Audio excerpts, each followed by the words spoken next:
More than $4 billion went to full and limited service restaurants across California, but the data is clearly showing some businesses benefited a lot more than others.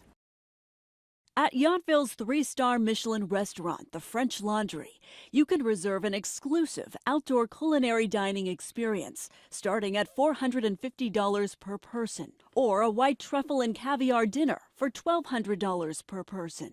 The 1,600 square foot building, owned by celebrity chef Thomas Keller, approached more than 60 investors to launch the restaurant back in 1994. According to ABC7's analysis of newly released SBA data, French Laundry collectively received more than $2.4 million through the Paycheck Protection Program. That's 17 times more than the average loan full-service restaurants received in the Bay Area. You know what? I'm beyond angry. What can I do about it? Nothing. Dennis Berkowitz struggled to get just over $318,000 to save his San Mateo restaurant Vault 164. The loan amount wasn't enough to sustain his business. Berkowitz was forced to sell the restaurant in July. I was not happy. I've had a 40-year run in the restaurant business, and there's not many people that have had that run. So I consider myself fortunate. I really feel bad for the next generation of restaurateurs because they're screwed. According to data from the SBA, businesses affiliated with the French Laundry received 2 PPP loans, both approved on April 30th. The first loan was for more than $2.2 million to retain 163 employees. The second loan was for more than $194,000 to retain 5 employees. ABC7's analysis found French Laundry received more than 6 times what the average full-service Bay Area restaurant retaining 5 employees received. We reached out to French Laundry for comment and to confirm how many employees the company was able to keep on payroll for each loan. We have yet to hear back. French Laundry is one of at least 7 Bay Area restaurants with 2 or 3 Michelin stars that also received PPP loans. The list includes Cezanne, Acurello, Benu, Quince, Atelier Cren, and Californios Restaurant Group.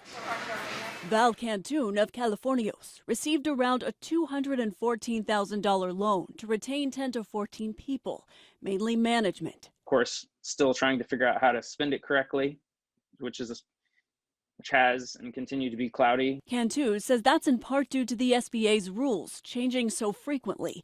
He found it hard to keep up. So whether the PPP will be forgivable or not will be, the final thing we'll see. I'm not sure if it will be or not. We have an accountant, and so he obviously helped us through the application. It was definitely, I think, a scary process.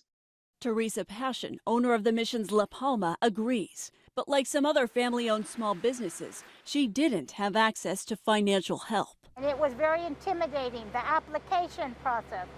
Anything you fill out wrong and you sign on the dotted line, you're liable for. Lori Aronson is a financial consultant serving hundreds of restaurants across the Bay Area.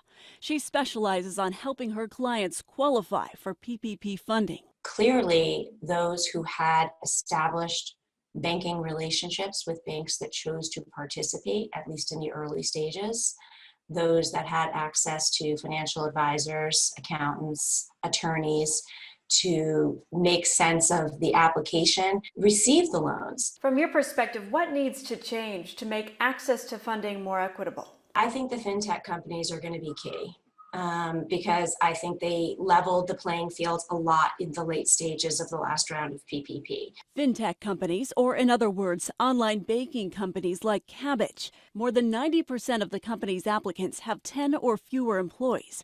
Kabbage prioritized community banks serving small businesses in non-urban areas. For example, their average loan size was around $28,000, nearly 4 times less than the national average loan size at $107,000. In the late stages of the second round of PPP, many banks just shut their doors, and fintech companies stepped in and provided a lot of those loans. Out of all the approved loans in California, 91% of larger restaurants with 300 or more employees got their loan approved in April, versus only 52% of smaller restaurants with 100 or fewer employees.